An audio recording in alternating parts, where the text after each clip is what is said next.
다큐멘터리 역사를 찾아서 제137편 생존을 위한 몸부림 사비회의. 김해의 가락국은 전기가야 시기에는 한때 신라와 군사적으로 마주쳐서 우열을 가리기 어려울 정도로 위세를 떨쳤습니다. 그러나 멸망할 당시에는 가야 소국들 중 하나로서의 존재 의미조차 찾기 어려울 만큼 미미한 세력으로 전락한 상태였습니다. 그런데 금관국의 마지막 임금이었던 구해왕 일행이 투항해 왔을 때 신라 조정의 대접은 파격적이었습니다. 금관국왕 김구회가 왕자 3명과 함께 와서 나라를 바쳤다. 법흥왕은 이를 예의로서 대접하고 제일 높은 상등의 벼슬을 주고 그들이 다스리던 가락국을 그의 시급으로 만들었다. 김구이의 아들 무력은 벼슬이 각간에 이르렀다. 신라는 주변 소국의 우두머리가 항복해 왔을 경우 일반적으로 6두품 정도의 벼슬을 내려주는 것이 관행이었습니다. 그런 관행에 비춰볼 때 금관국의 왕과 왕자들에게 관등이 제일 높은 상등의 벼슬을 제수함으로써 그들을 진글로 대접했다는 사실은 분명 예사로운 처사가 아니었습니다. 홍익대 김태식 교수의 얘기입니다. 다른 나라의 왕족들을 진골로 대접한 것은 발해가 멸망했을 때, 그리고 백제가 멸망했을 때, 그러한 왕족 정도, 그리고 고구려의 왕족 이런 정도나 진골로 대접을 했는데 조그만 금관국의 왕족을 진골로 대접한 것은 진짜 파격적인 일입니다. 그것은 아마도 신라가 이걸로 통해서 가야 연맹을 다 통합했다라는 아마 그러한 기분이 들었을 수도 있고요. 또 하나는 아직은 대가야가 맹주국이지만 가야라는 이름을 쓰고 있는 것은 금강가야와 대가야 둘밖에 없었기 때문에, 그리고 금강가야는 4세기 이전까지는 가야 연맹 전체의 맹주국이었다는 명분을 가지고 있었던 세력이었기 때문에 비록 멸망 당시에는 미약한 존재였으나 김해의 금관국이 가야 연맹의 맹주로서 그 상징적 위상이 크기 때문에 그처럼 파격적인 대접을 했을 것이라는 얘기입니다. 뿐만 아니라 비록 김해의 금관국을 비롯한 남부 가야의 일부 세력이 멸망했다고는 하나 대가야와 안라국을 비롯하여 아직까지 10여 개의 소국들이 연맹체를 유지하고 있었습니다. 따라서 금관국의 구해왕 일족에게 그처럼 파격적인 대접을 해준 것은 다른 가야 소국들의 항복을 유도하겠다는 계산이 숨었다는 것이다. 함안박물관 백승옥 학예사의 분석이 그렇습니다.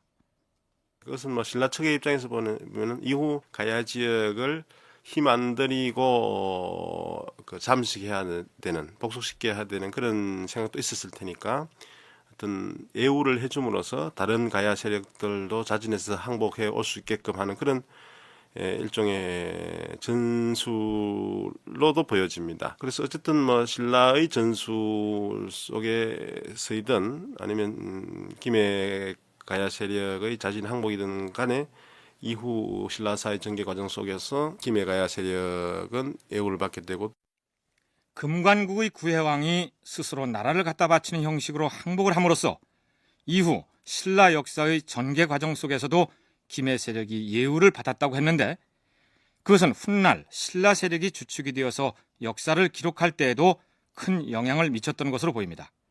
말하자면 금관국 이외에도 대가야나 안라국 등 유력한 가야 소국들이 있었음에도 불구하고 김해 금관국의 역사가 전체 가야를 대표하여 가락국이라는 이름으로 삼국유사에 올라있는 것이 그 증거라는 얘기죠. 창원대 남재우 교수의 얘기를 들어볼까요? 싸우지 않고 통했기 때문에 가야 역사가 많이 남아있는, 그래서 김유신이 신라 정부에 커다란 기여를 했고 그 때문에 김해 지역이 오히려 역사의 기록 속에 많이 남아있는 거죠. 김유신에 대한 기록뿐만 아니라, 그러니까 오히려 김해 지역이 가야의 맹주국이었다라고 하는 근거를 제시하는 것도 신화가 남아있는 이유도 그런 거죠. 김수로 신화도 따지고 보면은 김유신이 있었기 때문에 그렇게 남아있는 거죠. 고령 같은 경우에는 합천의 인사 때문에 남아있다고 얘기하는데 일반적으로 최치원이 있었던 거. 그리고 보면은 안라국이나 이런 나라들은 신화들이 남아있지 않거든요. 그런 이유가 뭘까를 우리가 한번 생각해 볼 필요가 있을 것 같아요. 가락국의 마지막 임금이었던 구해왕이 결사항전으로 하지 않고 비교적 신사적으로 나라를 갖다 바쳤다는 것이 오히려 역사 기록 속에서는 더 대접받는 결과가 되었다. 이런 얘기입니다. 자, 그러면 이제 남아있는 가야 소국들이 백제와 신라 등 주변 강국의 틈바구니에서 살아남기 위해 어떤 자구 노력을 하는지 살펴보기로 하죠. 일본서기 개책이 24년의 기록을 들춰볼까요? 임나, 즉 가야의 사신이 바다 건너 외국의 조정에 찾아가서 외왕에게 이렇게 고한 것으로 나와 있습니다. 모야신이 구사모라에 집을 짓고 2년 동안을 머물렀는데 다스리기를 게을리하였사옵니다.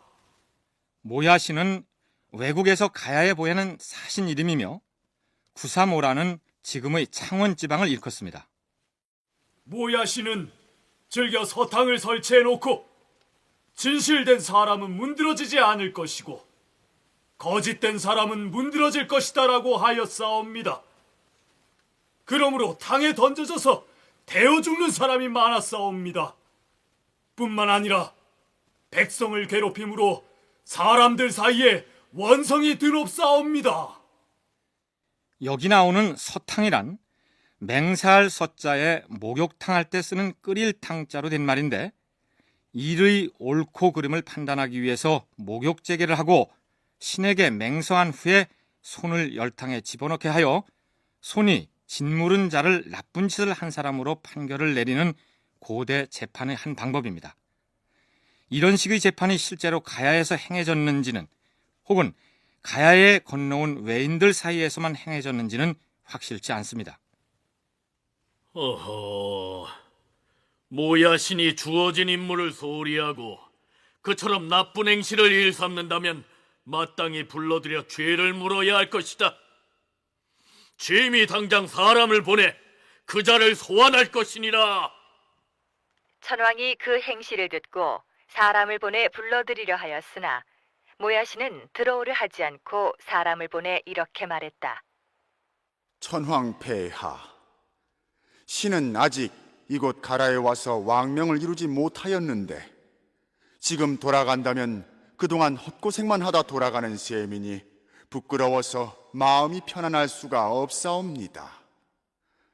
엎드려 바라건대 폐하께서는 나라로부터 부여받은 명을 이루고 조정에 들어가 사죄할 때까지 기다려 주시옵소서. 모야시는 천왕의 부름에 응하지 않은 채 무리를 거느리고 성을 지켰다.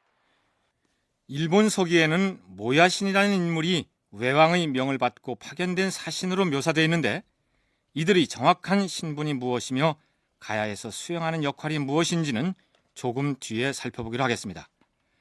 어쨌든 이 모야신이라는 외의 사신이 지금의 창원에 해당하는 구사모라의 둥지를 튼 채로 자기 세력을 부식시키려고 하자 바로 그 창원이 본거지인 탁순궁왕 아리사 등은 외의 사신을 제외시키고 지역 안정을 도모할 수 있는 방책을 마련하려고 애교에 나섭니다.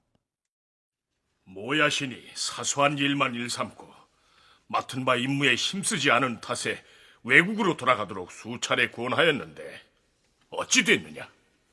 돌아가기는커녕 무리를 모아 거느리고 성을 지키면서 세력을 키우고 있사옵니다. 대책을 세우셔야 할 것이옵니다. 알겠느니라.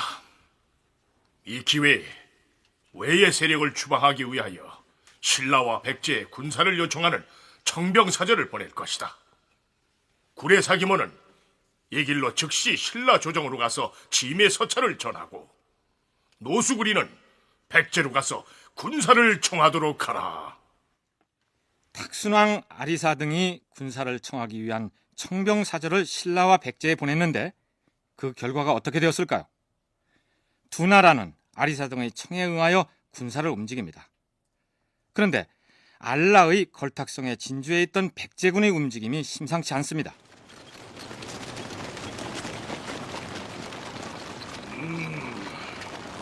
저쪽에 모야신의 무리가 오고 있구나.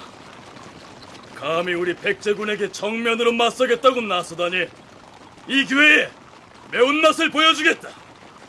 자, 백제군은 진격하라!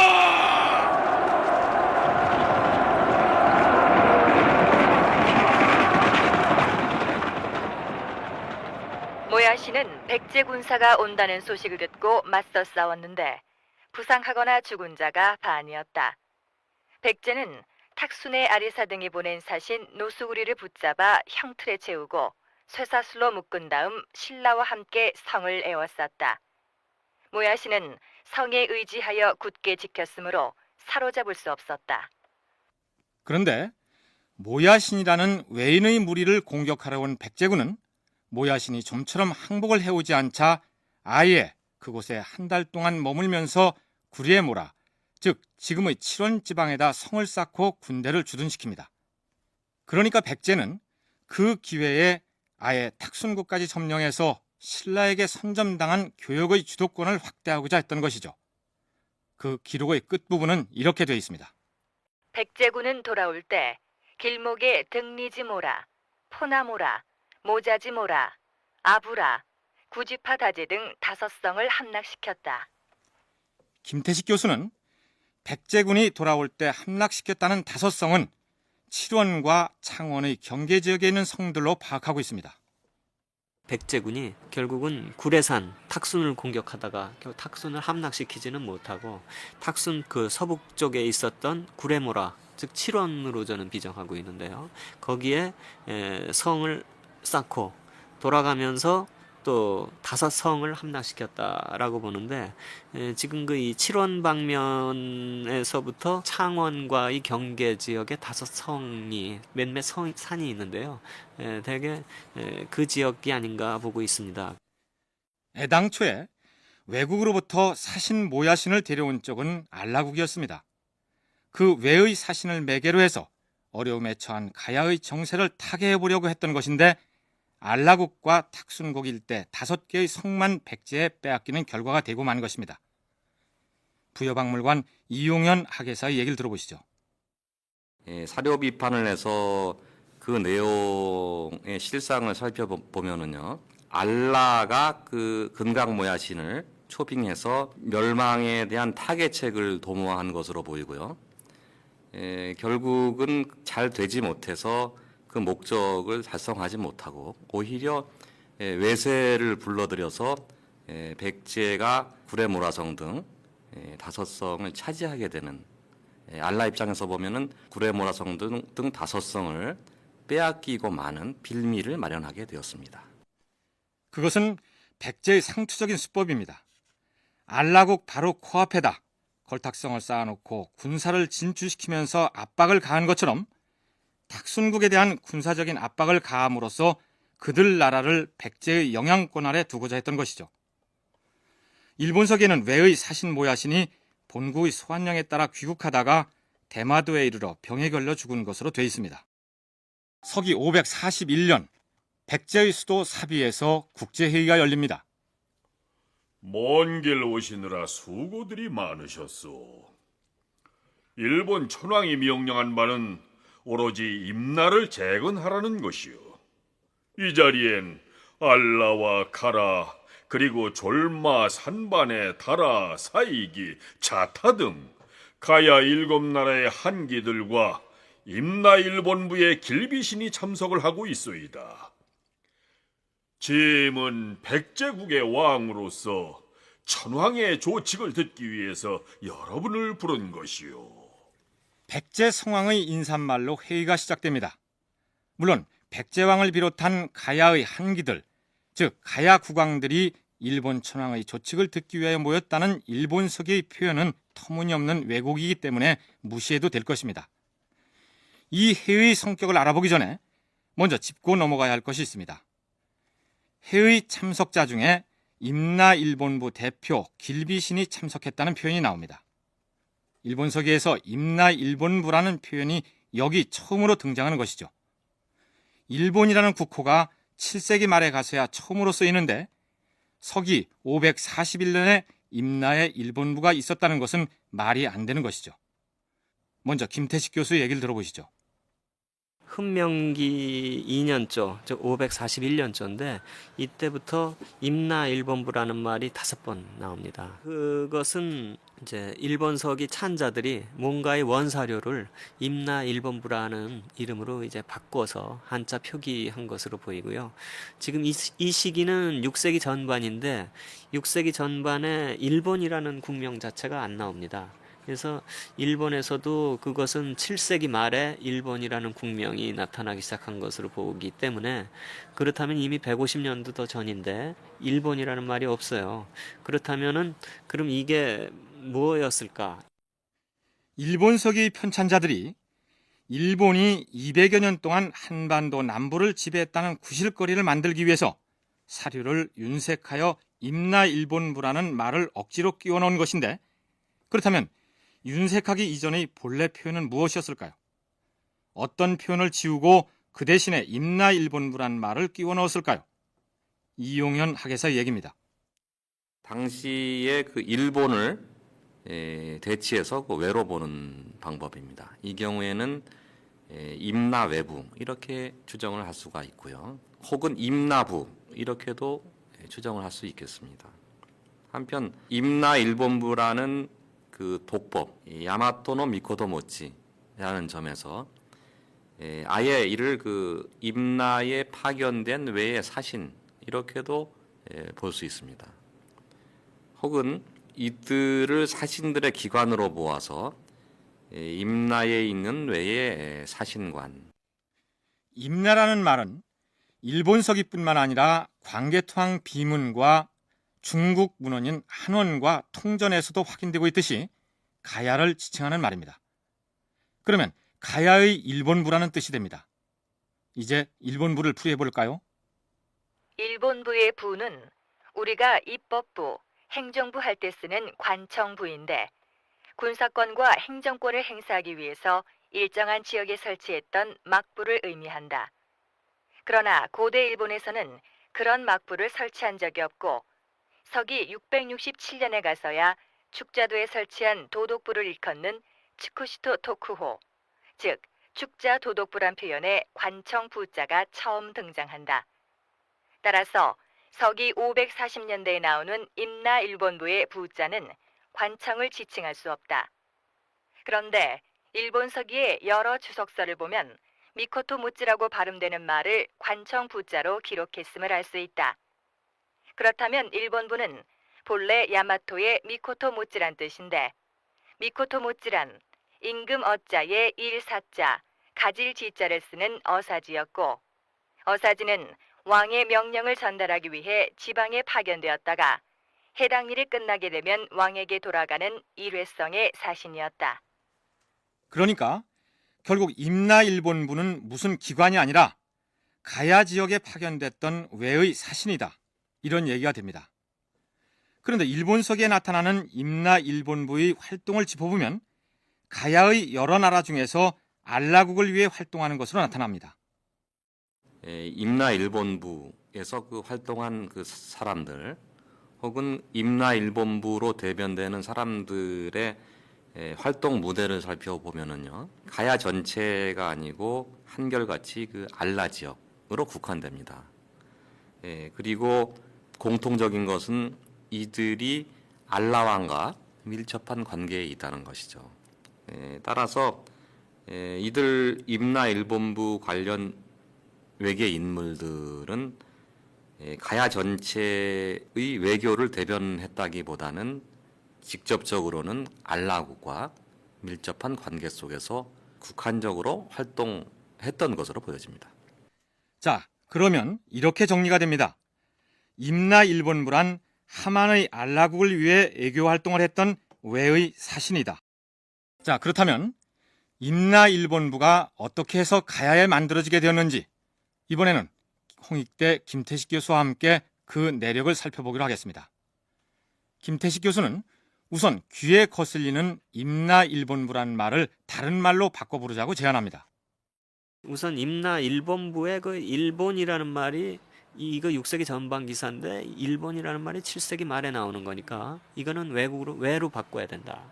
그래서 일본은 빼고 외로 바꾸고, 그 다음에 부라는 것은 역시 거의 관청을 의미하기 때문에 거기에 외신들이 모이는 무슨 그 사절단들이 모이는 무슨 이 객사 같은 곳이 있었다고 본다면 그건 관이라고 해야 돼서 외신관이라고 붙이고, 그리고 여기서 훈명기 2년조 이후부터 나오는 그 외신들이 있었던 지명은 다 알라기 때문에 일본부가 외인들이 머물렀던 객사를 지칭하는 말이라고 보고 알라국에 파견된 외의 사신들이 머물렀던 곳이니까 알라 외신관이라고 부르는 것이 좋겠다.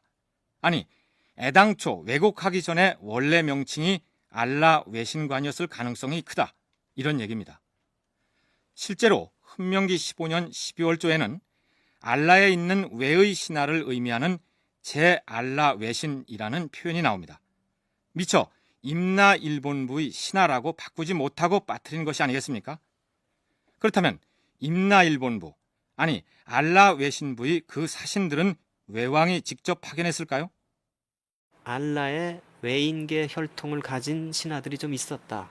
그 신하들이 백제에서 주둔시킨 것이다라는 학설이 하나 있고, 외국에서 파견된 거다라는 학설이 하나 있고, 근데 그 외국도 이 일본 기내 지방의 외국이다 또는 큐슈 지방의 외국이다 뭐 이런 거로 나누기는 하지만 하여튼 외국에서 보낸 거다 이런 학설이 있고, 또 하나는 그 혈통은 외인이지만 그 하만의 알라왕의 명령을 듣고 있었기 때문에 그 사람들은 알라왕의 신하다 이러한 거를 강조하는 그 알라 신하설, 이렇게 세 가지 계통으로 나누어서 이렇게 보고 있습니다.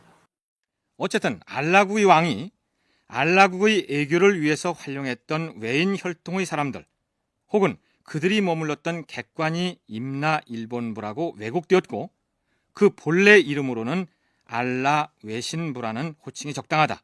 이런 얘기입니다. 그러면 사비에서 열렸던 백제와 가야 왕들의 해의 모습을 계속해서 살펴보기로 할까요? 우리가 해야 할 바는 오직 어떤 계책을 써서 임나를 다시 일으킬 수 있겠는가 하는 것이요. 좋은 계책이 있으면 얘기해 보시오. 전에 두세 번 신라와 더불어 의논을 했으나 대답이 없었습니다. 이제 임나를 재건하는 일은 백제국 대왕의 뜻에 달려 있습니다. 그러나 임나의 경계는 신라와 접해 있어서 탁슨둥과 같은 화를 입을까 두렵습니다. 옛적에 우리 선조 속고왕과 귀수왕의 시기에 알라, 가라, 탁순의 한기 등이 처음으로 사신을 보내고 서로 통교하면서 친교를 두터이 맺어 자제의 나라로 여기고 더불어 융성하기를 바랐소.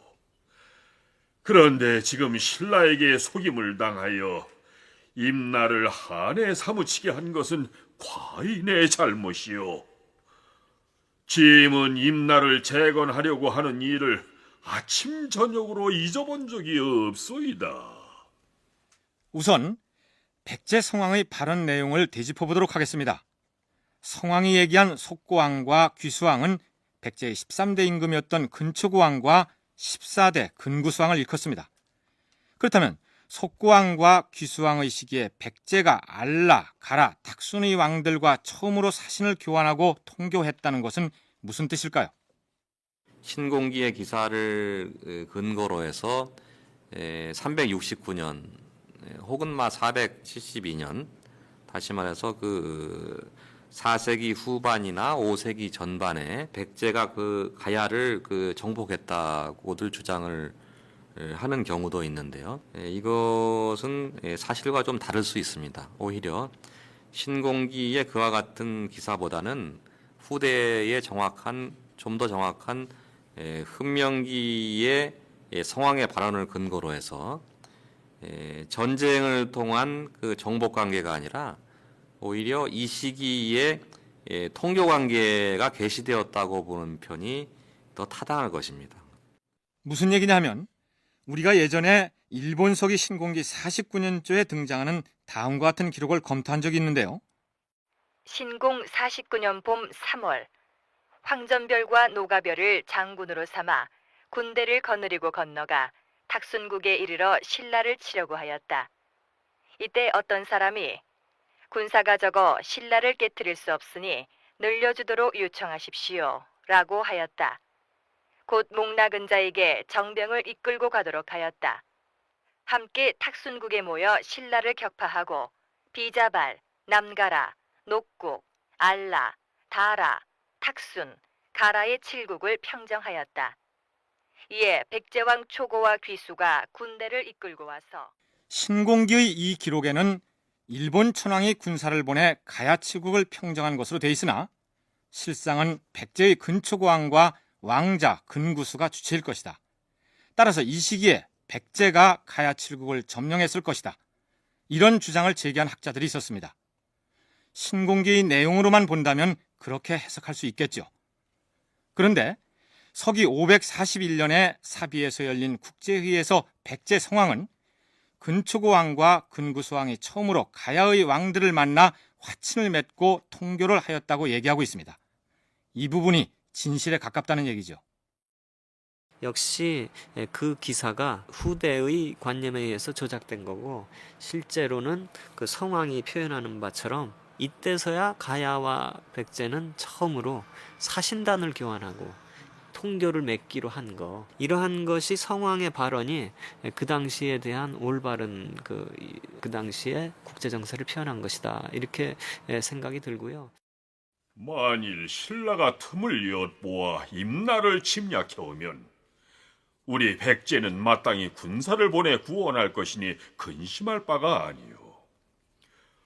또한 그대들은 말하기를 탁순과 같은 화를 입을까 두렵다고 하였으나 그것은 신라가 혼자 할 수 있는 일이 아닐 것이요.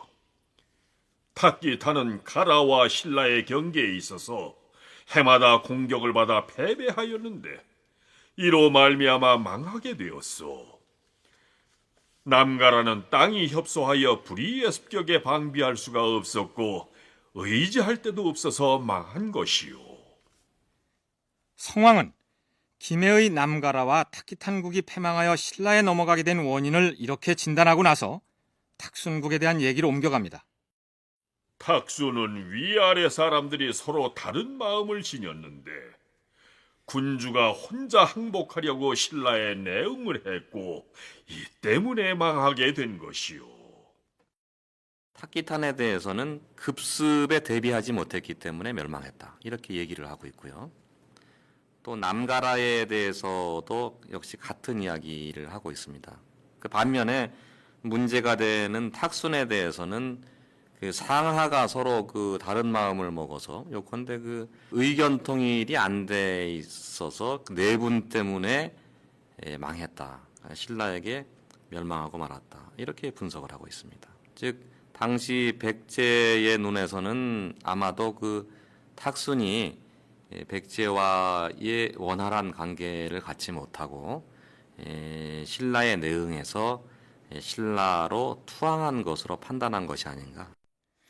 탁순국의 경우 백제가 지척에 구레모라성을 구축해서 압박을 하고 있었는데 탁순의 국왕이 신라로 투항해버리자 백제로서는 아쉬움이 컸던 모양입니다. 그런데 탁순국이 언제 패망했다는 기록은 어디에도 보이지 않습니다.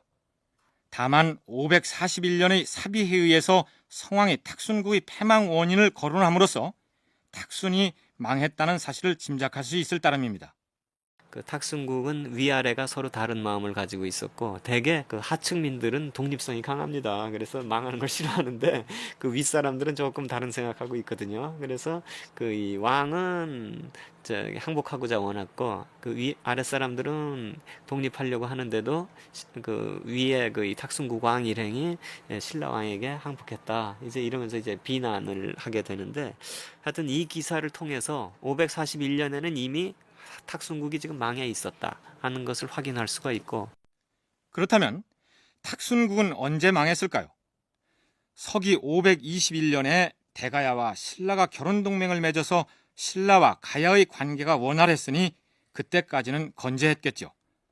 그러다가 탁순국왕 아리사 등이 옷을 바꿔 입었다는 이유로 신라의 시종을 추방한 사건이 있었는데 신라의 보복 공격에도 불구하고 탁수는 건재할 만큼 만만치 않은 세력을 과시하던 나라였습니다.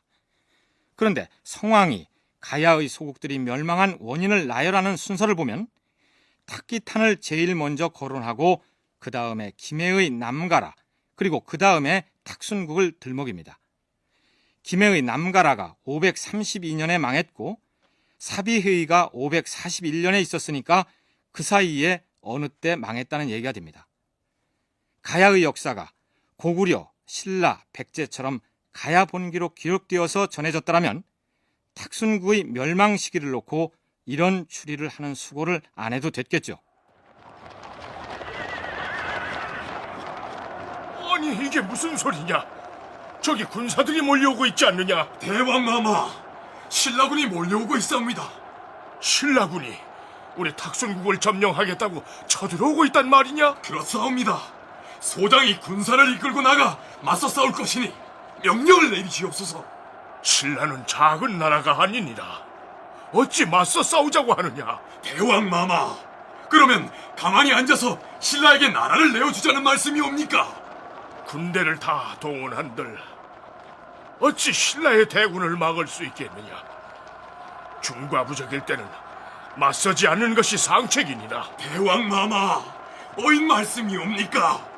소장은 우리 탁순의 군사를 모두 이끌고 나가서 마지막까지 싸울 것이옵니다. 근데 이놈 어명이니라. 군사를 움직여서는 아니 될 것이다. 대왕마마, 가라의 탁순국은 대왕마마만의 나라가 아니옵니다. 어허, 내 그대의 충정을 어찌 모르겠느냐? 도대체 우리 탁순이 신라군의 짓밟힐 판인데 백제놈들은 어디서 뭘 하고 있단 말이냐? 이상하지 않습니까? 당시 백제는 탁순이 외쳤던 창원 인근의 성을 5개나 점령하고 군사를 주둔하고 있었는데 신라가 탁순을 병합하는 모습을 그저 지켜보고만 있었을까요? 김태식 교수의 얘기를 들어보면 그때 왜 백제의 움직임이 없었는지를 짐작할 수 있을 것입니다. 성왕이 이러한 얘기를 할 때 보면은 탁순이 신라에게 쉽사리 막 투항한 거로 보입니다. 이럴 때 백제는 아무 소리 행동을 못한 것으로 보이거든요. 근데 백제군은 이미 바로 이 탁순, 즉 창원의 바로 옆에 칠원의 군대를 막 5성에 주둔하고 이런 상태였음에도 불구하고 별로 힘을 못 썼다 이겁니다. 이렇게 봤을 때 아마도 백제는 성왕이 외교는 외교대로 하더라도 내부적으로 538년에 천도를 하는데 사비성으로, 그 사비성으로 천도를 한다는 것은 또 그 내부적으로 엄청난 그 위험적인 요소가 있고 왕권으로선 거의 개혁이고 모험적인 사건이었을 텐데, 성왕 16년 봄에 수도를 사비로 옮기고 나라 이름을 남부여라 하였다. 삼국사기 백제 본기에는 이처럼 짧게 올라 있으나 백제가 웅진에서 사비로 천도를 하는 과정에서 백제의 성왕은 귀족들의 격렬한 반대에 부딪혔을 것이고, 따라서 가야에서는 신라가 탁순을 공격하여 병합하는 사태가 벌어지고 있었으나 조정 내부 문제가 시급했던 백제의 성왕으로서는 손쓸 틈이 없었겠죠. 그랬으니 사비회의에 참여한 성왕이 탁순국의 멸망에 아쉬움을 토로하는 것은 당연한 일이 아니겠습니까? 사비에서 열린 국제회의에서 백제의 성왕이 했던 마지막 발언은 이렇습니다. 탁기탄, 남가라, 탁순의 멸망 원인을 살펴보니 세 나라의 패망이 진실로 그럴 만한 까닭이 있었소. 그러나 걱정하지 마시오. 옛적에 신라가 고구려의 구원을 청하여 임나와 백제를 쳤으나 오히려 이기지 못하였소. 헌데 신라가 어찌 혼자서 임나를 멸망시킬 수 있단 말이오. 지금 과인이 그대들과 더불어 힘을 다하고 마음을 같이 하면 임나는 반드시 일어날 것이요. 자, 여기 참석하신 임나의 한기들에게 우리 백제 조정에서 마련한 귀한 선물을 줄 것이요. 성왕은 가야의 한기들에게 물건을 나눠주었는데 각각 차등이 있었다. 모두 기뻐하며 돌아갔다. 일본 서기의 기록에 따르면 사비에서 열린 국제회의에서 백제 성왕의 일방적인 훈시만 들었을 뿐 가야를 대표해서 나온 한기들에게는 별로 소득이 없었던 것처럼 보입니다. 그럼에도 불구하고 성왕이 나눠준 보물을 받아들고 모두 기쁜 표정으로 돌아갔는지는 알 수는 없는 일이죠. 그건 그렇고 옛적에 신라가 고구려에 구원 요청을 해서 임나와 백제를 쳤으나 멸망시키지는 못했는데 어찌 신라 단독으로 임나를 멸망시킬 수 있었겠느냐? 이렇게 얘기한 성왕의 발언은 무엇을 나타내는 말일까요? 그것은 보나마나 광개토 대항 비문에 적힌 서기 400년의 고구려 남정을 두고 한 말입니다. 영락 10년 경자에 하교하여 보병과 기병 5만 명을 보내어 가서 신라를 구원하게 하였다. 남거성에서 신라성 사이에 외인이 가득하더니 관병이 바야흐로 이르자 외적이 물러갔다. 왜구의 뒤를 급히 추격하여 임나가라에 이르러 계속 성을 공격하니 성이 곧 항복하였다. 서기 400년에 광개토왕이 보기 5만을 이끌고 신라 구원전쟁에 나서서 경주 인근에 포진한 왜적을 소탕하고 그 여세를 몰아 가야의 성을 함락하였다. 그런 내용입니다. 그런데 이 전쟁에서 백제가 직접 전투에 참여했다는 기록은 어디에도 없습니다. 그럼에도 사비회에서 성왕은 신라가 고구려의 구원을 청하여 가야와 백제를 쳤으나 이기지 못하였다. 이렇게 발언하고 있습니다. 김태식 교수와 이용현 학예사의 견해를 차례로 들어보시죠. 가야 지역에서 일어난 전쟁에서 백제가 전쟁에 참여하였는가라는 말은 없고요. 역시 그 당시 직접적인 백제 군대가 여기까지 왔으리라고는 전혀 상상할 수 없습니다. 이거는 역시 사료상으로도 그 왜군은 왔지만 동원이 된 거죠. 왜군은 왔지만 백제군은 동원은 안 된 것이고, 다만 외교적으로 가야군과 백제군이 동맹을 맺고 있었고 그 상태 하에서 신라와 고구려의 적대 행위를 한 것은 사실인데, 지금은 신라가 고구려하고는 연합하지 않았는가, 지금 그 얘기를 하면서 안심시키려고 하는 일일 뿐이지 뭐 그다지 그 큰 정치적인 의미는 없다고 보겠습니다. 여기에는 정치적인 그 발언의 성격이 짙습니다. 다시 말해서 예전에 고구려의 강력한 원조를 받고도 신라가 임나 즉 가야를 그 멸망시키지 못했는데, 하물며 신라가 고구려의 도움 없이 지금 현재 6세기대에 가야를 멸망시키지는 못할 것이다. 따라서 안심해라. 우리 백제가 얼마든지 가야를 멸망하지 않게 도와줄 수 있다 하는 정치적인 발언이라고 볼 수 있어요. 자, 그러면 서기 541년에 백제의 수도 사비에서 열렸던 제1차 사비회의의 성격과 그 의미를 따져보도록 하겠습니다. 우선 백제의 수도 사비에서 열렸던 이 회의에서는 가야 소국들 중에서 앞에서 소개한 바 있는 7나라가 참석한 것으로 되어 있는데, 이때 가야 전체의 상황은 어땠을까요? 그 당시에 가야는 북부지방은 그대로 있고요.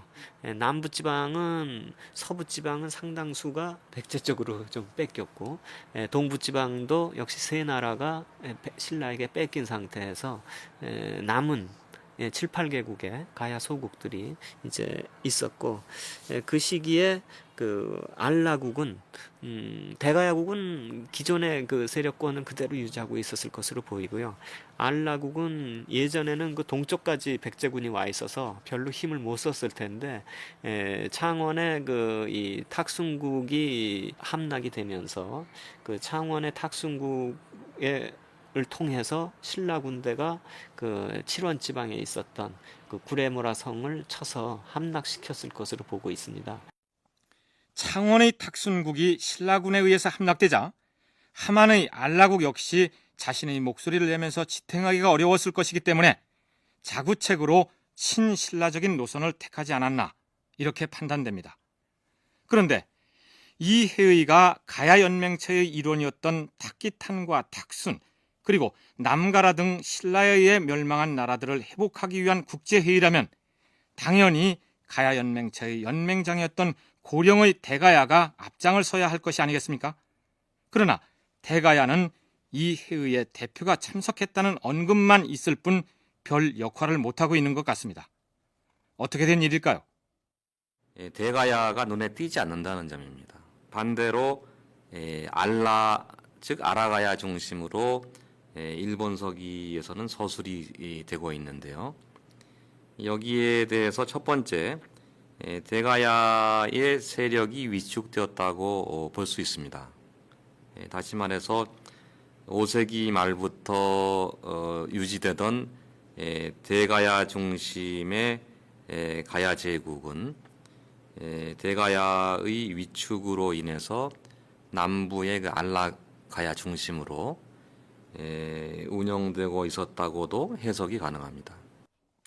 그러나 다른 한편으로 고령의 대가야 세력이 위축되지도 않았고 그 위상에 변함이 없었으나 탁순이나 탁기탄 등 가야 남부 지역 소국들의 멸망이 주요 문제로 떠올랐기 때문에 북부의 대가야가 일본 서기에 거론되지 않았을 뿐이다. 이런 해석도 가능합니다. 어쨌든 가야 연맹처의 소국들 중에서 이 시기에 가장 주도적인 역할을 한 나라는 하만의 알라국인 것으로 나타나고 있는데, 남부 지역에 위치했던 알라국이 상대적으로 위험에 노출되어 있었기 때문에 동분서주할 수밖에 없었다. 이용현 학예사의 견해가 그렇습니다. 남가라 등 이들 나라가 멸망한 뒤에 가장 먼저 위험에 노출되게 되는 지역이 알라 제국이었거든요. 그래서 이 알라가 이에 대한 대책으로서 동분서주하는 모습이 있고, 거기에 그 외의 자신을 초빙해서 뭔가를 풀어보려는 움직임이 있었기 때문에 당연히 그 일본의 역사를 기록한 일본서기에서도 알라 중심으로 사실을 기술했기 때문에 상대적으로 대가야의 비중이 낮아졌을 가능성도 있습니다. 그 다음으로 이 회의가 어떻게 해서 열리게 되었는가 하는 점입니다. 회의 벽두의 백제의 성황은 대체로 다음과 같이 말하는 것으로 일본 서기에 기록되어 있습니다. 천황 폐하의 조칙을 듣기 위해서 임나의 한기들과 임나 일본부의 대표가 우리 사비성에 오게 되었소. 천황 폐하가 내린 명령은 오로지 임나를 재건하라는 것입니다. 어찌 각기 충성을 다하여 천황의 마음을 받들어 펼치지 않겠소. 그러니 어떤 계책을 써서 임나를 다시 일으켜 세울 것인지 의견들을 내어보도록 하시오. 일본 서기의 기록만을 가지고 얘기하자면 일본 천황이라고 왜곡 표현된 외국의 왕이 신라에 넘어가 버린 가야 소국들을 다시 일으켜 세우도록 명을 내렸고, 그 명을 받들어서 백제의 성왕이 가야의 왕들을 사비로 불러 모아서 열린 회의다. 이렇게 정리할 수 있겠죠. 그래서 일본 학자인 스에마스 야스가즈는 이 회의를 임나부흥 회의라고 부르기도 했는데요. 지금 일본 서기의 그 1차 사비회에 대해서 임나부흥을 위한 것이다, 뭐 복권을 위한 것이다. 그 최초에 그 세마스가 그런 표현을 해서 임나부흥회의라는 말을 많이 쓰는데요. 그거 싫다고 해서 조금 비틀어 본 게 임나복권회의인데, 그런데 천황이 임나를 재건하라고 명을 내려서 열린 회의다. 이건 역시 원래의 백제본기에 나오는 기사는 아니라고 보고요. 일본 서기 찬자가 여기다 그냥 이렇게 써 넣은 것이고 전체 맥락하고는 잘 맞지가 않습니다. 일본 천황의 칙령 운운한 부분은 일본 서기 편찬자들이 뻔한 조작이니 무시하기로 하고, 그렇다면 백제의 성왕이 가야 여러 나라들의 왕을 불러서 이 회의를 소집했을까요? 일본 서기 기록을 보면 성왕이 가야의 왕들을 불러서 회의가 성립되었고, 회의 내용 역시 성왕이 가야의 소국의 대표들에게 일방적으로 훈시를 하는 것으로 되어 있는데, 가야사 연구자들의 견해는 이 회의의 주체가 백제가 아니라고 얘기합니다. 그 증거로 가야 소국들을 대표해서 나온 한기들, 즉 가야 왕들이 행한 것으로 기록되어 있는 다음의 발언을 제시합니다. 전에 두세 번 신라와 더불어 의논하였으나 대답이 없었습니다. 그런데 임나의 경계가 신라와 접해 있어서 우리도 탁순과 같은 화를 입지 않을까 두렵습니다. 전에 두세 번 신라와 더불어 의논했다는 게 무엇일까요?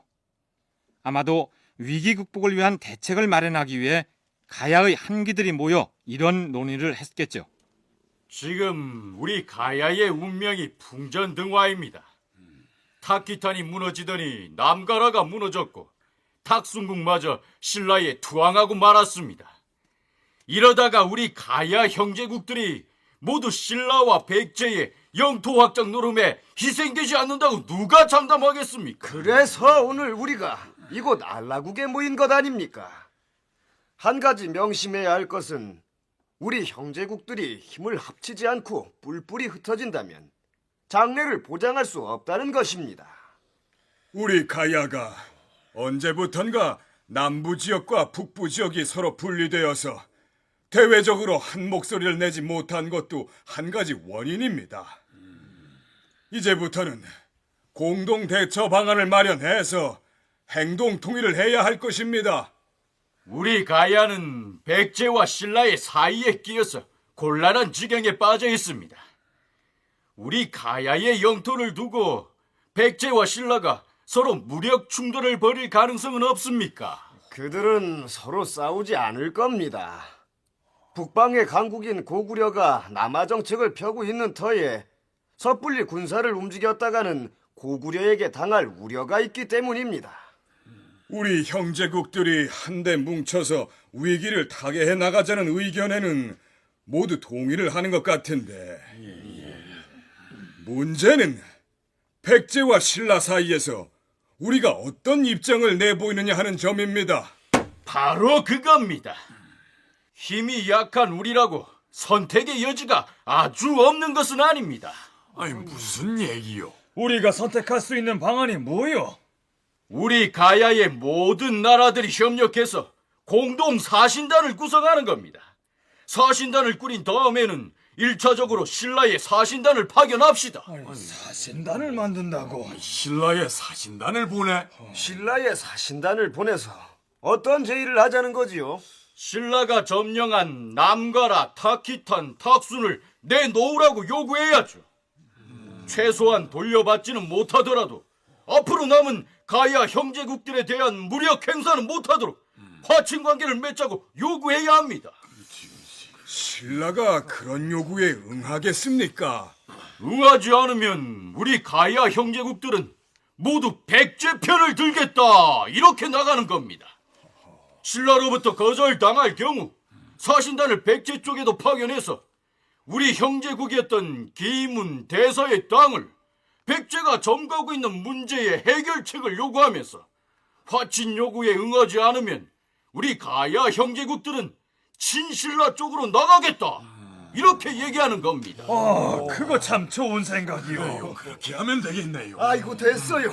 그렇게 합시다. 그렇게 해서 1차적으로 신라의 사신단을 파견했던 것이죠. 전에 두세 번 신라와 더불어 의논했으나 대답이 없었습니다. 라는 가야 한기 발언은 이런 배경에서 나온 것입니다. 신라의 사신단을 파견했을 때 그 사신단과 신라의 왕 사이에서 오갔던 내용들도 아마 회의록으로 정리가 됐겠죠.